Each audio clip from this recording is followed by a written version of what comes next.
huge thanks to Intel for letting us come down and film the new Devil's Canyon CPUs a month before public launch.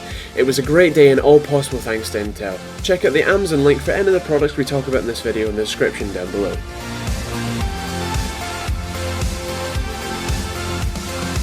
Hi guys and welcome to TechteamGB. Today we're at the Intel Blogger Fair with Asus, and today we're going to be taking a look at the basically the Sabertooth board from the Z97 range. So what is new, better, different, awesome about this board effectively? Well, this is Sabertooth Z97 Mark 1, so we've kind of covered Z87 to Z97. There's not a huge difference in terms of the capabilities of the chipset. So what we've done in the kind of time with the new Z97 chipset is sort of refine the features we've had on the boards, hardware features as well as software features. So Sabertooth's part of the Tough range, or the Ultimate Force. As it's known, really they're designed for durability. So you would choose a Tough board if you were most concerned about longevity, running something 24/7, rendering, whatever it is, or you just like the look of it, which is another reason why a lot of people buy them. So with Tough you have really high quality components, so in terms of capacitors, MOSFETs, and so on. They're all military certified, so they go through an incredibly rigorous testing process. You have the thermal armour, as you can see on the board, kind of dual purpose. Part of it is for cooling. There's a back plate on the other side, which you obviously can't see. Yeah. And also it looks really good. A lot of people will just love the Sabertooth boards, basically because they look really good. Matches quite nicely with things like the Vengeance RAM and stuff like that. Yeah, and you can get gunmetal kind of memory as well now, which will match the board even better. HyperX Fury looks quite good, I think, to that as well. So cooling-wise, another big aspect of Tough and Sabertooth boards is cooling control and system control, really.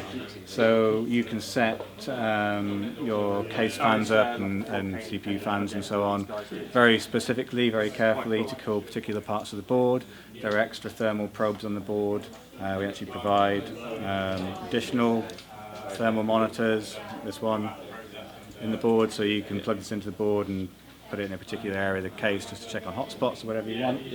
Additional fans which you can add to the board on the board itself and on the rear, which you can't see. Yeah, we'll do some background shots for that, but basically you can see where those screws are there. Basically just screw those tiny fans on, and then there's actually a really cool feature with the airflow that the sort of thermal armour has to offer. So one new feature is Z97 is a feature called Dust Defan. So with the fan that you can put on the rear, you can have it sort of blowing through the flow chamber that we've got over the RMs and the power section. But obviously then you might get some dust intake over time. So you can set in the software for the fan to actually spin the other way around periodically, as long as you want, for as frequently as you like, just to kind of blow that dust out again. So your system will always run at sort of peak performance, if you like. The armour on the cooling section at the top around the CPU area has got a feature called flow valve as well, which you can see when you sort of zoom in. But there's little sliders basically which change the cooling flow through these chambers. So if you're using a sort of traditional HSF like we've got on this board, or ones that will blow air, sort of push air down around the sort of VRM area, you can have that kind of flow into the chambers and out as well. Or if you're using sort of an all-in-one liquid cooling or a dedicated liquid cooling system, you can close the chambers up, because obviously you don't need that then, and have the airflow blowing directly over the VRMs through the chamber from the fans itself. So that's the kind of thing with Tough, really. It's durable. We add the component quality, we do the testing to make sure it can sort of withstand anything you throw at it, basically. And the software suite, which gives you a huge amount of kind of control over setting up your fans, setting up your cooling.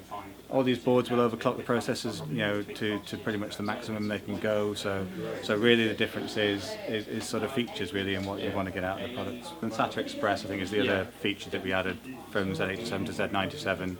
And we actually co-worked with Intel on an implementation of SATA Express, with a specific cable. I haven't got the cable with me.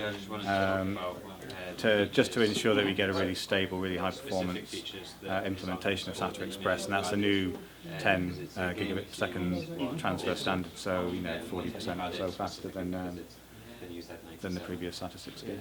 Alright, well thanks for watching this video. Obviously if you like it, then hit the like button. If you didn't like it, hit the dislike button. Leave a comment if you want to know anything more about this board. I'm sure we can get that information to you, so leave that in the comments down below. Otherwise, thanks for watching this video. As I said, like or dislike and all that sort of stuff. And yeah, we'll see you all for the loads more content from the Intel Bloggers Day. Once again, a huge thanks to Intel for letting us come down and play with our awesome new Devil's Canyon CPU lineup. Just a quick shout out to Asus and Gigabyte who helped out as well with our awesome new motherboards. We'll be working very closely with Asus, Intel and Gigabyte to bring you guys the best possible coverage of not only Devil's Canyon and Z97, but also loads more future releases, so stay tuned. Click on some of the videos on screen to see some of our brilliant Intel Bloggers Day coverage.